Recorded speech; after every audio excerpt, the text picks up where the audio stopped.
മലപ്പുറം നിലമ്പൂരിൽ അങ്കണവാടിക്ക് സമീപത്തു നിന്നും മൂർഖൻ പാമ്പിനെ പിടികൂടി. റെയിൽവേ സ്റ്റേഷന് സമീപത്തെ തോട്ടാപ്പൊയിൽ അങ്കണവാടിയിലെ അടുക്കളയ്ക്ക് സമീപത്തു നിന്നാണ് എമർജൻസി റെസ്ക്യൂ ഫോഴ്സ് ടീം ഇപ്പോൾ പാമ്പിനെ പിടികൂടിയത്. കുട്ടികൾക്ക് ഭക്ഷണം പാചകം ചെയ്യാൻ വേണ്ടി ടീച്ചർ പാത്രമെടുക്കുമ്പോഴാണ് പാമ്പിനെ കണ്ടത്.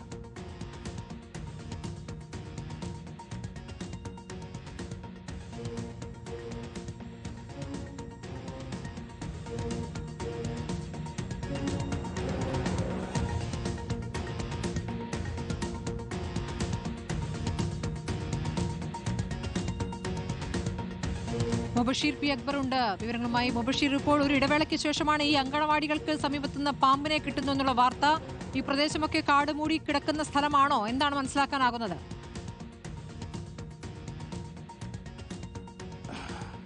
സ്മൃതി, മലപ്പുറം ജില്ലയിലെ നിലമ്പൂരിനടുത്ത് തൊണ്ടിയിൽ എന്ന് പറയുന്ന മേഖലയിൽ പ്രവർത്തിക്കുന്ന ഒരു അംഗൻവാടി, തോട്ടപ്പൊയിൽ മേഖലയിൽ പ്രവർത്തിക്കുന്ന അംഗൻവാടിയിലെ അടുക്കളയ്ക്ക് സമീപത്ത് നിന്നാണ് ഇത്തരം ഒരു മൂർഖൻ പാമ്പിനെ പിടികൂടിയിരിക്കുന്നത്. അംഗൻവാടിയിൽ കുട്ടികളൊക്കെ തന്നെ ഉണ്ടായിരുന്നു. ടീച്ചർ ഭക്ഷണം എടുക്കുന്നതിന് വേണ്ടി അടുക്കളയ്ക്ക് സമീപമെത്തി പാത്രങ്ങൾ എടുക്കുന്ന സമയത്താണ് അടുക്കളയ്ക്ക് സമീപത്തു നിന്നും ഏകദേശം 8 അടിയോളം നീളമുള്ള വലിയ ഒരു മൂർഖൻ പാമ്പിനെ ആദ്യഘട്ടത്തിൽ കാണുന്നത്. അതിന്റെ ദൃശ്യങ്ങൾ ഇപ്പോൾ നമ്മൾ കാണുന്നത് അത്രത്തോളം ഭയപ്പെടുന്നതാണ്.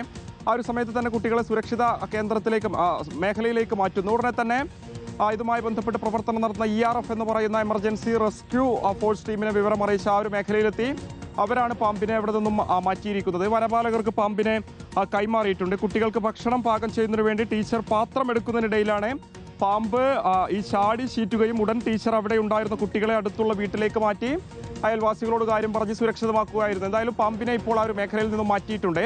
അംഗൻവാടി വളരെ സുരക്ഷിത രീതിയിൽ തന്നെ പ്രവർത്തിക്കുന്ന ഒരു മേഖല തന്നെയാണ്. ഇന്റർലോക്കൊക്കെ തന്നെ അവിടെയുണ്ട്. ആ രീതിയിൽ പ്രവർത്തിക്കുന്ന അംഗൻവാടി മലയോര മേഖലയാണത്. സ്വാഭാവികമായിട്ടും മലയോര മേഖലയായതുകൊണ്ട് തന്നെ ആ മേഖലയിൽ നിന്നും എവിടെ നിന്നും വന്ന പാമ്പായിരിക്കാം എന്നുള്ളതാണ് നിഗമനം. എങ്കിലും ചെറിയ മക്കളാണ് അംഗൻവാടിയിലേക്കൊക്കെ തന്നെ വരുന്നത്. അവരുടെ സുരക്ഷ കണക്കിലെടുത്തുകൊണ്ട് ഈ മേഖലയിലൊക്കെ തന്നെ ആ തരത്തിലുള്ള ശുചീകരണ പ്രവർത്തനം ഉൾപ്പെടെ നടത്തണമെന്നുള്ളതാണ് രക്ഷിതാക്കളും നാട്ടുകാരും ആവശ്യപ്പെടുന്നത്. ERF അംഗങ്ങളായിട്ടുള്ള സ്നേക്ക് റെസ്ക്യൂവറായിട്ടുള്ള മജീദ്, ജംഷീർ എന്നിവരെത്തിയാണ് ടൈലുകൾക്കിടയിൽ കയറിയിരുന്നിരുന്ന മൂർഖനെ പിടികൂടിയിരിക്കുന്നത്. ഫോറസ്റ്റ് ഉദ്യോഗസ്ഥർക്ക് ഒരു പാമ്പിനെ കൈമാറിയിട്ടുമുണ്ട്. സ്മൃതി, കൊച്ചുകുട്ടികൾ അങ്കണവാടിയിലുള്ളപ്പോഴാണ് ഈ സംഭവം എന്നുള്ളതാണ്.